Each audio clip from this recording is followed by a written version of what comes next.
How's it going? Susan Ruth here. Thanks for listening to another episode of Hey Human Podcast. This is episode 240, and I had a conversation with Keri Bean.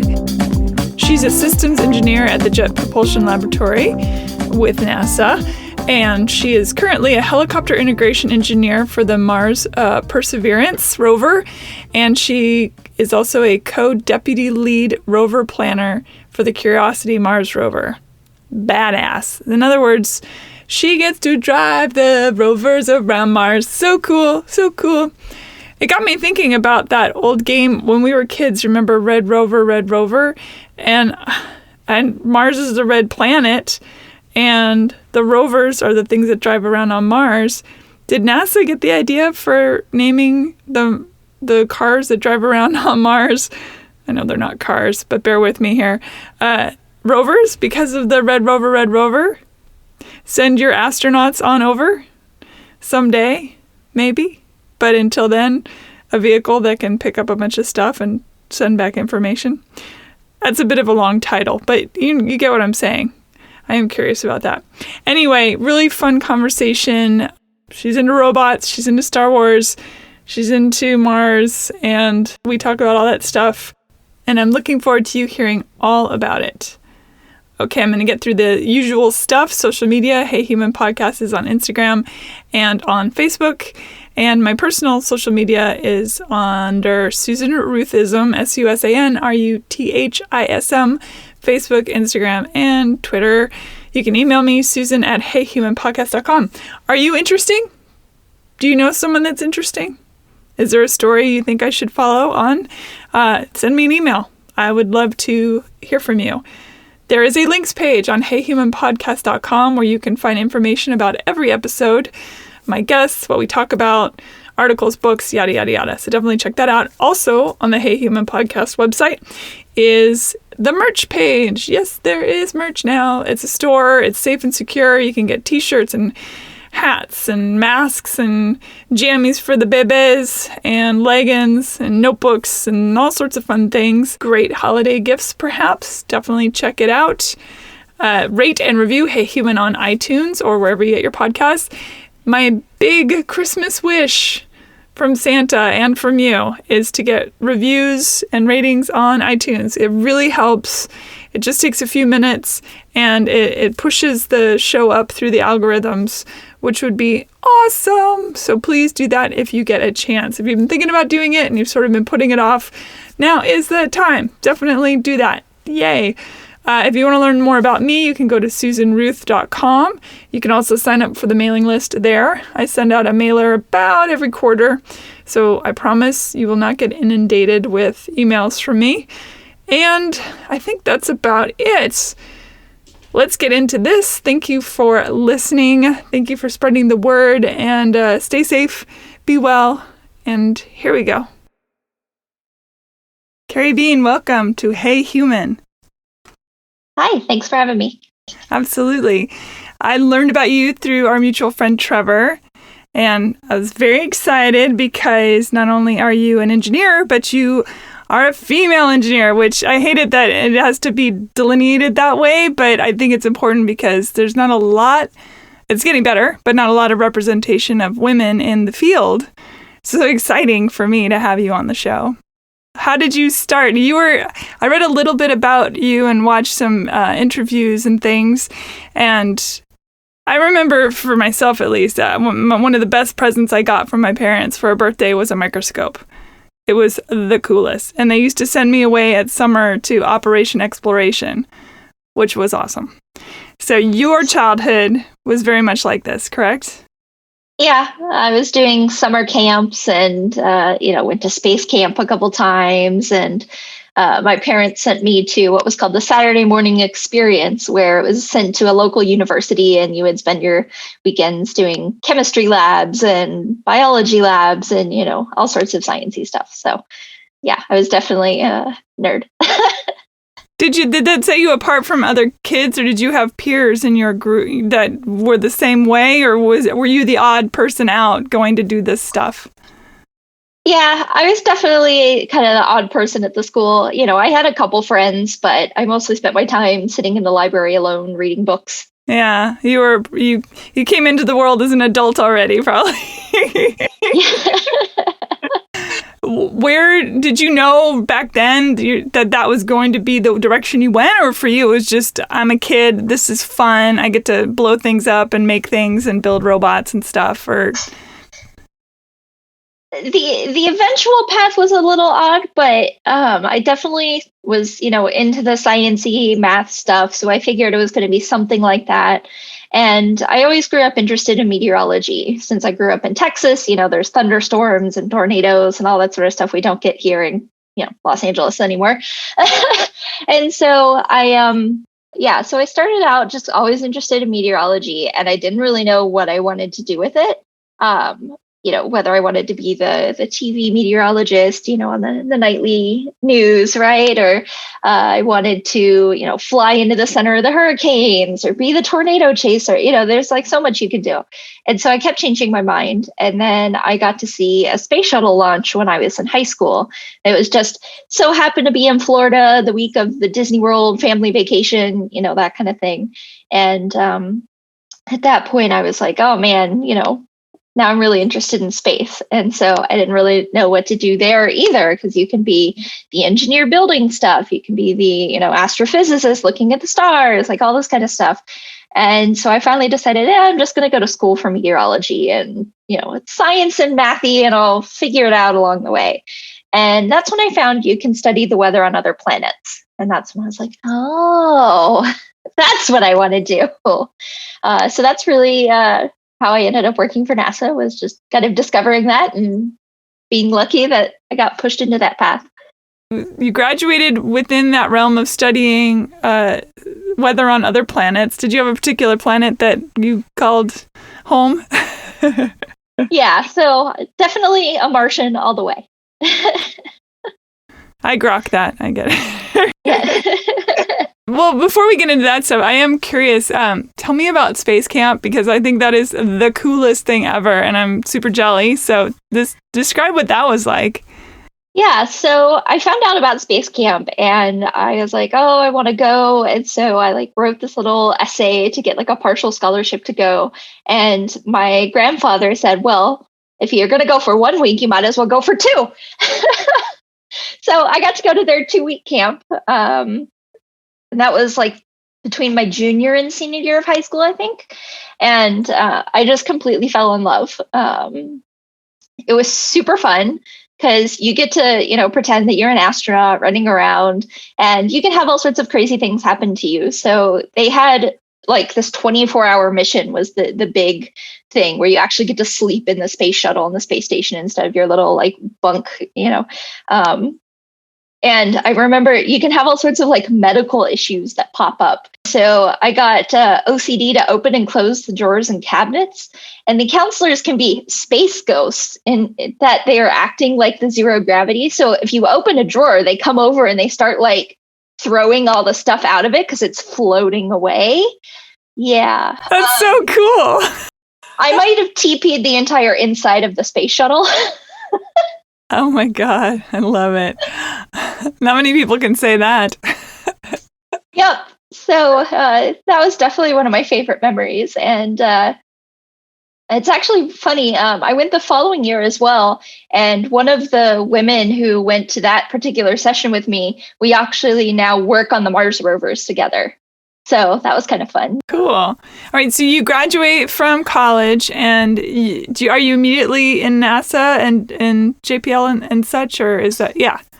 Yeah. So I got hired right into JPL right out of college. Did they headhunt you, as they say, or how does that work? Yeah. So while I was in college, I actually got to work on several of the NASA missions. So my advisor, he was really involved in operating the cameras on the different Mars rovers. And so he brought me along to work on those. So I actually got to live on Mars time with Curiosity, and I got to meet all the, scientists and engineers. And for Curiosity, I even got to like live and work at JPL for several months. And I knew at that point I was getting close to graduating. So I kind of was like, hey, if I was to graduate in a few months, what kind of job would be available? And of course, that was right in the middle of the giant recession a couple years ago. And so, they couldn't hire me. And so I started looking for other things to do. So I actually interviewed for a PhD program in Canada, since Canada wasn't having the recession that America was. And so it was like the week that I was going to do the whole campus visit tour in Toronto that I got the call from JPL saying things have changed. When can you fly out for an interview? So that worked out, and I ended up at JPL exactly 1 year to the day from when Curiosity landed. So it's really easy to remember my work anniversary. You talk about Mars time, and would you explain that to the listeners what that means? Yeah, so a Mars day, or SOL, is about 40 minutes longer than an Earth day. So for the first 3 months or so of every Mars mission, we've lived on Mars time, the whole operations team, scientists, engineers, all of us. That way we get like the most bang for the buck. So essentially we plan what the rover does while it's asleep on Mars, so that we have, by the time it's waking up on Mars, we have a plan. We'll send it the instructions for the day. Then we sleep while the rover does it, wake up when it sends the data back, do it all over again. So you're basically living in a constantly changing time zone for 3 months. Whoa. What does that do to you, to your mental acuity? So I am one of the rare people that actually like enjoys it. I don't know, maybe I really am a Martian. It just synced up with my sleep schedule, but I particularly enjoyed it. You're kind of like locked up with several hundred of your friends and coworkers. So you can have barbecues at 5 a.m. or, you get really good at finding all the 24-hour restaurants in the local area. And that's fun. When the rover wakes up after sleep, how does it replenish itself? Is it drawing from when the sun is on it, or what keeps it going? So it depends on which rover. Some of them are solar powered. And so, they kind of wake up when they have enough sun in the morning. But Curiosity and our new rover on the way to Mars right now, Perseverance, they're both nuclear powered. So they're not really reliant upon the sun. But during the day, it's warmer. So they're not drawing as much energy for, keeping itself warm, because Mars is pretty cold compared to Earth. And they're also, trying to take pictures of the ground, and it's hard to take pictures of the ground at night. So they still kind of follow that general pattern of, wake up in the morning and go to sleep in the evening kind of thing. When Perseverance gets there and it's going to do its data collection, it's supposed to come back. Is it one of them is coming back again, correct? So this mission is the first of our sample return mission.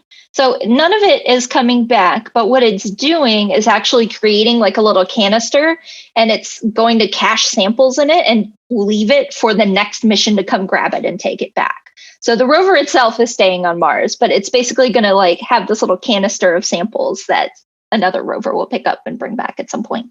How does it bring it? I thought part of the problem of going is it's a one-way trip, and that you don't want to take all the fuel to send it back. Is it because it's much lighter than, say, 100 people or something? It's not a big deal? Yeah, that's part of it. And there's also looking into technology to basically develop fuel from the materials available on Mars. And it's also a pretty small canister, all things considered. It's not this 1-ton rover that we're sending, right? It's like a little small canister. So it'll be easier to send back. You won't need as much fuel, but that return mission is currently in development. So I'm sure they're looking into, what's going to be the best trade of, do we bring the fuel with us? Do we make it there? Some combo. Yeah. When you went to work, you drive rovers, correct? Yes. Yeah. Whoa. I mean, it's can you parallel park? What was that experience like when you first began that part of your mission, if you will? I imagine there's all sorts of things going on. Trepidation, excitement, terror. Yeah. Yeah. So, starting out with like a meteorology degree, and almost all the Mars rover drivers have like a PhD in robotics or computer science or something like that didn't really clicked to me as like a career path I could do. I did other operational roles on the rover, but not like driving it. Taking pictures of the cameras, that sort of thing. And it wasn't until a couple of years into operating one of the rover's Opportunity, unfortunately, rest in peace, but while she was still operating, one of the rover drivers at the time, most importantly, she came up to me and said, "Hey, would you ever consider like learning how to drive the rovers?" And I was like, "What? You want me to drive?" And so they started out by learning what's called the downlink side. So all the data that comes back from the rover, it sends back, its temperatures, its currents, like all that kind of engineering data. And so I had to learn how to analyze all of that. Did the drive do what we thought it was going to do? Maybe it slipped a little bit more than we thought, analyze all those kinds of things. So you get good at seeing, we told it to do this, but in reality, it did this. And getting that kind of intuition before turning around to learn how to actually make the commands to send to the rover. And I was almost done training on Opportunity when the dust storm hit and we lost contact and we lost the mission.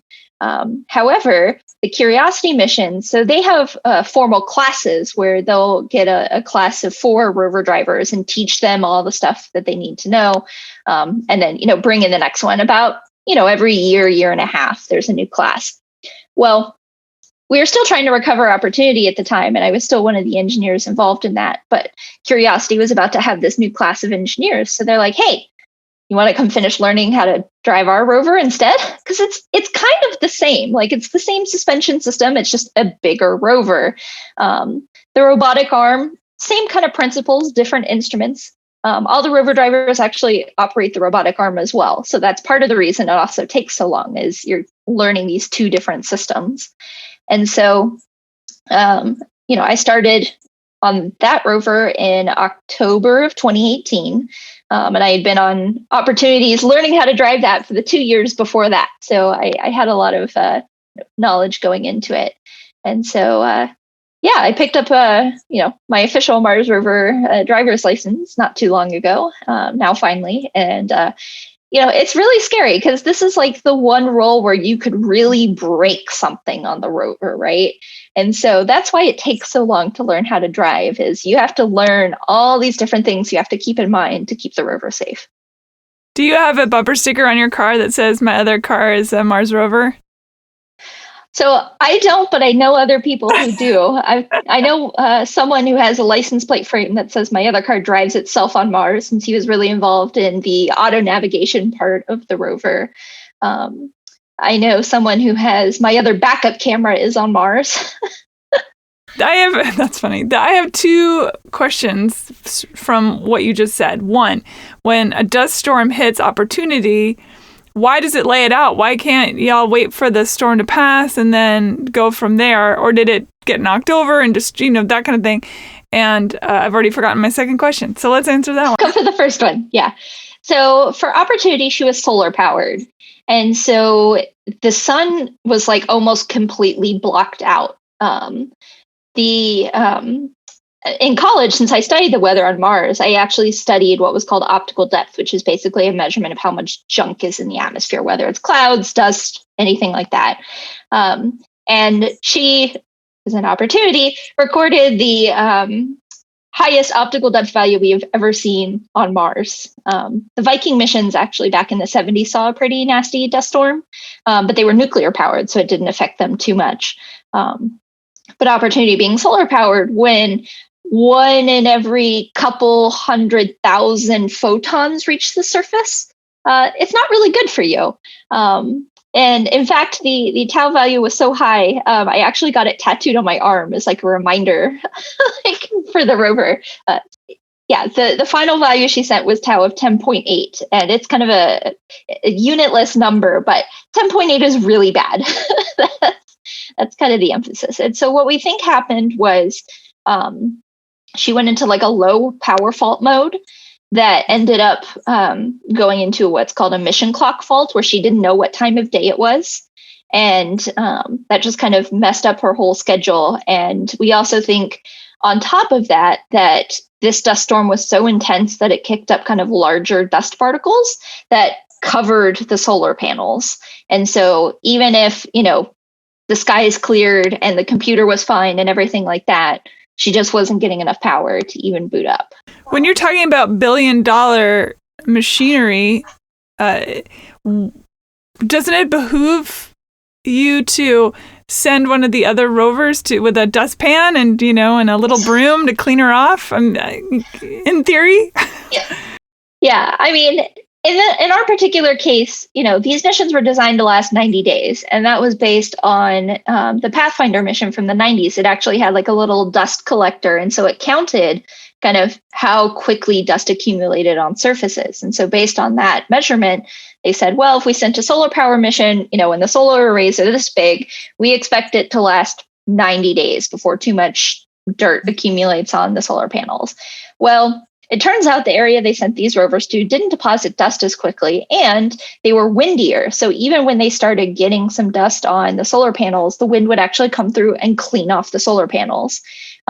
So they ended up lasting about 10 and 15 years, respectively, out of a 90-day mission. So I think we'll consider that pretty good. That is good. It evens out.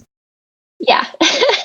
And, one of the common questions we get asked is, why didn't you include some sort of like dust cleaner or something like that? Little Windex, maybe. Yeah. So, we're only constrained to send a certain amount of weight to Mars based on the rocket, right? And so to put something on there that could clean the solar panels, that would have meant one less scientific instrument that we could have sent, And so at that trade, it's like, do we want more science, or do we want to, extend the mission some amount of time that we don't even know how long we could extend it? Mars was pretty gracious to us anyway, and kept things going. So clearly they wanted us to do more science.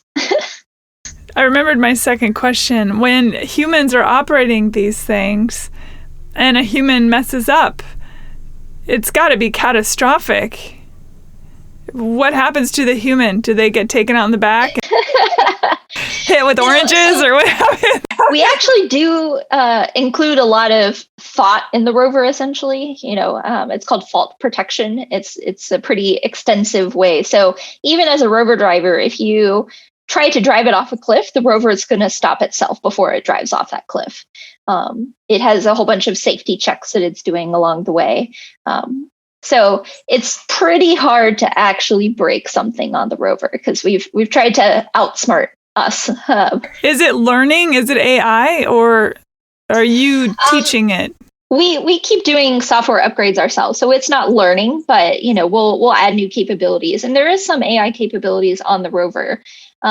So there's a particular software suite called Aegis, and at the end of a drive, as the rover drivers, we don't know exactly where we are.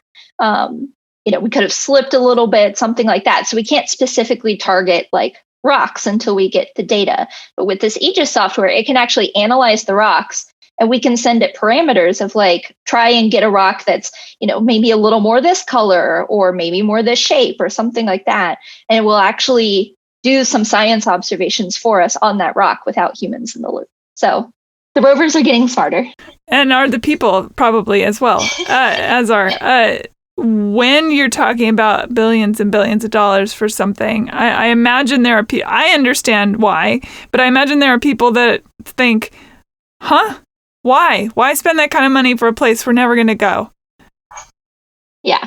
So, I kind of see it as an investment in science and technology. Yes, the average person is not going to care about the amount of magnesium that's in this rock, right? Like that's not something most people are going to be concerned about. But the science and technology to get to the point of having the Mars rovers has a huge impact here on Earth. There's been so much life-saving technology, especially in like the medical imaging field, that's been derived from the types of cameras and imaging that we do at NASA.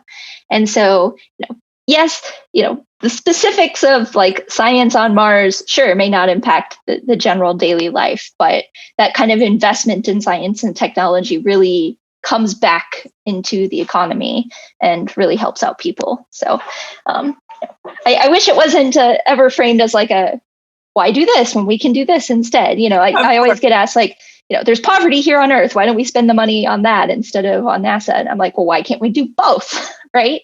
Totally. Yeah. I understand the ramifications of seeing what is going on, because it speaks to what's going on here. When you know what's happening on planets around us, it paints a better picture of what happened on Earth. And it's important to know our histories and where we might be going. Obviously, evolution sort of stopped, I guess, on Mars, but in a way, but it still holds some secrets.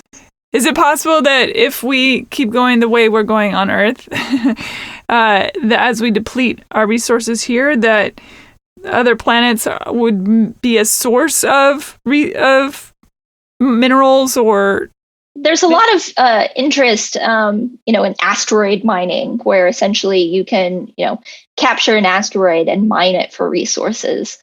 It never goes well in dystopian novels, but yes. Yeah, but there are real companies actually looking into that and working on technologies for that. There's also, I don't think it's impossible for humans to live on Mars. I don't think it's going to happen in the next few years, anything like that. But it can happen. So, as the human race, expands and goes out further, I see Mars being a stepping stone, especially now that we know it's got a lot more water than we thought it originally had. Yeah, which is such a trip. And now Venus has entered the party. Yes, Venus has entered the chat.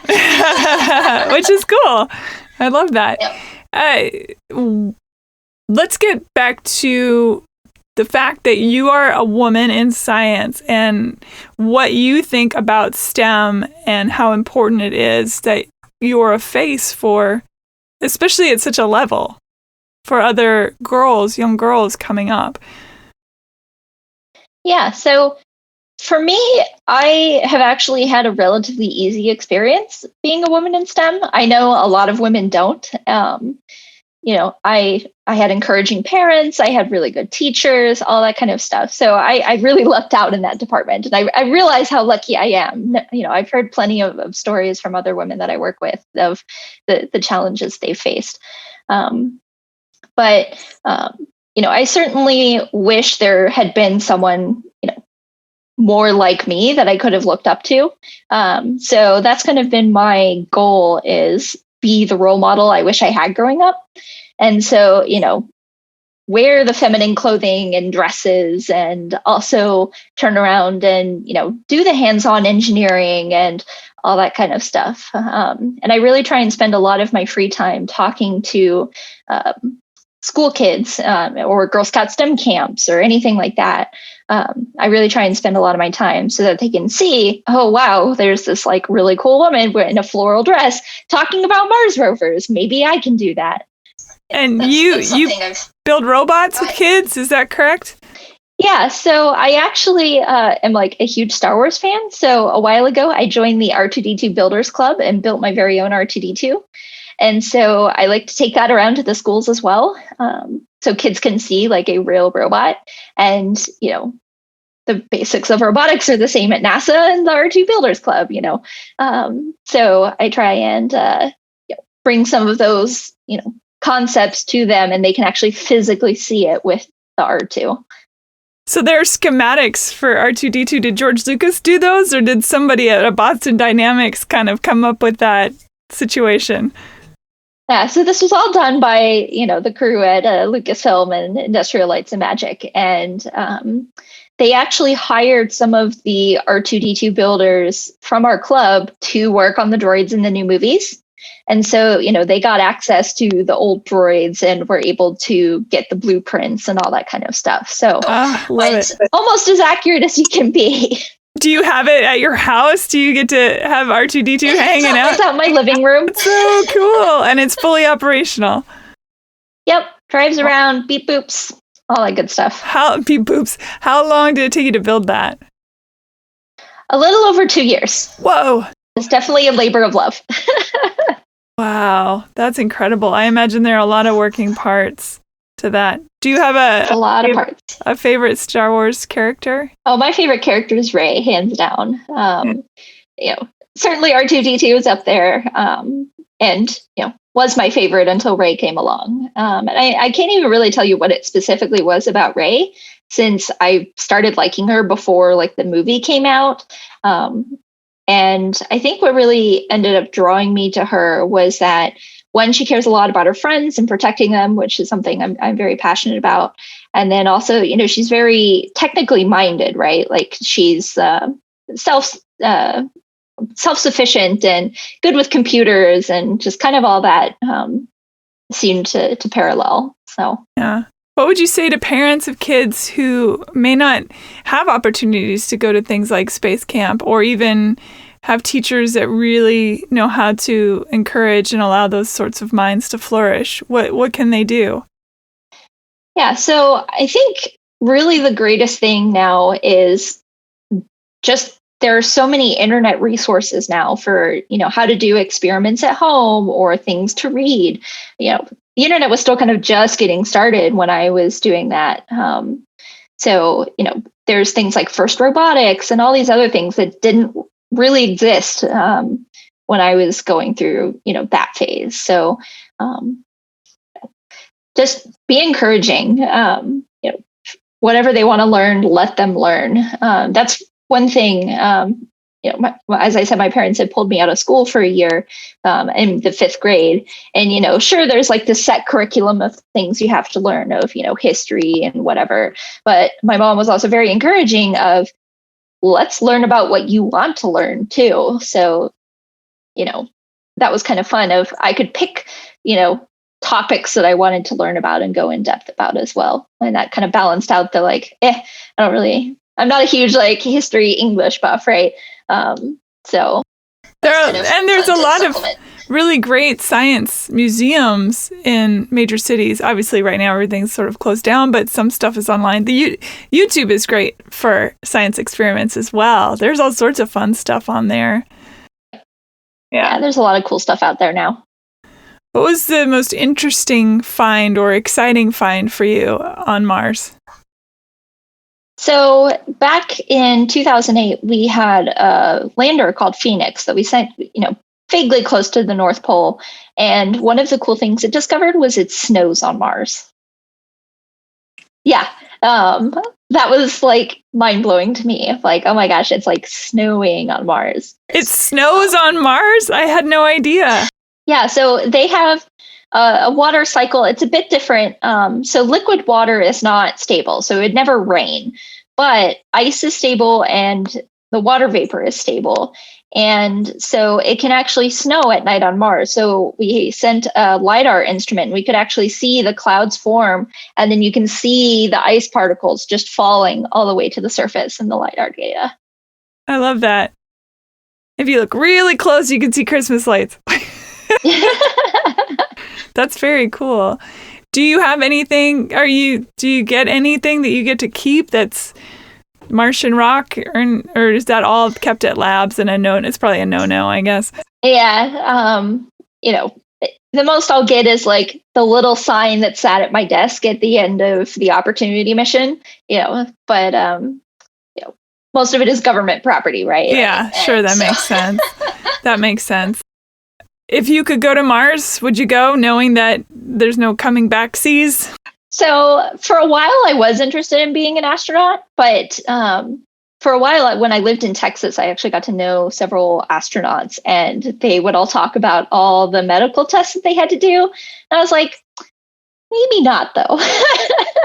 I don't want to be poked and prodded for the rest of my life in very excruciating detail. So I was like, I'll let the robots go for me. It was really interesting when they had the Kellys, the twin brothers, and one was an astronaut, and they could do the test, the differences of the body in space versus not in space. That was really fascinating. Yeah. It's hard on the body. Medical test. Yeah. And I've read every once in a while you see labs seeking people to behave as if they were in space, zero gravity and all that. Knowing what I know. I did a friend that did that. Yeah. where they like had her on a reclining table for like a month. And I was like, I don't want to do that either. I know it probably pays pretty well, but that sounds awful. Although maybe in quarantine, it won't be so bad. Maybe. We're all lying around on the couch anyway. So what's the difference, right? It's just at an incline. Yep. Where are you headed in the program? Where do you see everything going in the next few years, personally and with the program? Yeah. So personally, I have no idea what I'm going to do. Because where do you go from Mars rover driver? I've certainly joked that, I should be the next like director of the laboratory or something like that. But I don't know that if I want to go, that route. That happiest I am is when I'm on shift, like planning Mars rover activities. So, that's where I hope to stay is continuing to work in space missions. And then, for NASA in general, certainly for Mars, we're working on this Mars sample return. How do we get those samples back that Perseverance is going to make? And I'm really hoping to see, us return to outer planet exploration, since a lot of our missions have recently, stopped working out there. Lived long lives, but their mission was done, and we still have so many unanswered questions. When you say outer planet, is that atmosphere you mean? What does outer planet mean? So like Jupiter and Saturn. Oh, I see. Outside of the planet itself. Got it. What do you think is next? Which planet do you have your eyes on? Oh my gosh. I don't know. I would really love to see us return to Uranus and Neptune, because we only got that one flyby with Voyager. And it'll take a long time for a mission to get there, but I think we will learn so much by sending missions out there. So that's where I personally hope, we get to go. And I say this even as like someone who's really obsessed with Mars. It's like, I would really love to learn more about the planets that, haven't received as much attention. Yeah. How long does it take for a launch to get to Mars from Earth? So it takes usually 7 to 9 months. So Perseverance launched at the end of July, and it will land on February 18th. So would it take the same amount of time? This seems like a dumb question as I'm asking it, but I'm going to ask it anyway. If you were sending people, does the weight of the vehicle that's going, does it make a difference of how long it takes, or is that inconsequential? For that, it would really depend on your rocket size. So typically missions to Mars only launch when Earth and Mars are at their closest, about every 2 years. And so that really dictates more the time it takes. To launch humans, you need a lot of stuff. It's not just the 1-ton robot, but you have the humans and all the infrastructure and equipment, which is going to weigh a lot more than that. So either you would need like multiple rocket launches or larger rockets or things like that. But the speed would be relatively the same for humans. Yeah. Mars is really showing off lately. I've seen her up there quite a bit these days. She's very bright. Very. Yep. Does that mean that we're in the closest spot then, yeah? Yep. And that's why we just launched Perseverance, a couple months ago. It's that time of, I'd say the year, but every other year. Yeah, it's really interesting. How can people find you if they have questions or maybe are interested in some programs for kids or any of that kind of thing? How would they reach out to you? Yeah, so I'm pretty active on Twitter and Instagram as Planetary Keri. I like the rhyme. Yeah, that is good. Keri for those listening. Yeah. Okay, I'll make sure that there's links on heyhumanpodcast.com so that you are easy to access. I really appreciate your time today. Thank you. Yeah, well, thank you. It's really interesting stuff. I'm curious if you could go back and talk to your little self. I imagine you would basically say, keep going. You're doing exactly the right thing. Yeah. Yeah. Yep. It's really a life well lived. Yeah. I love it. Thank you for being on the show. Yeah, well, thank you for having me. Thanks for listening, everybody. Bye. Rate and review Hey Human on iTunes or wherever you get your podcasts. Thanks. Bye.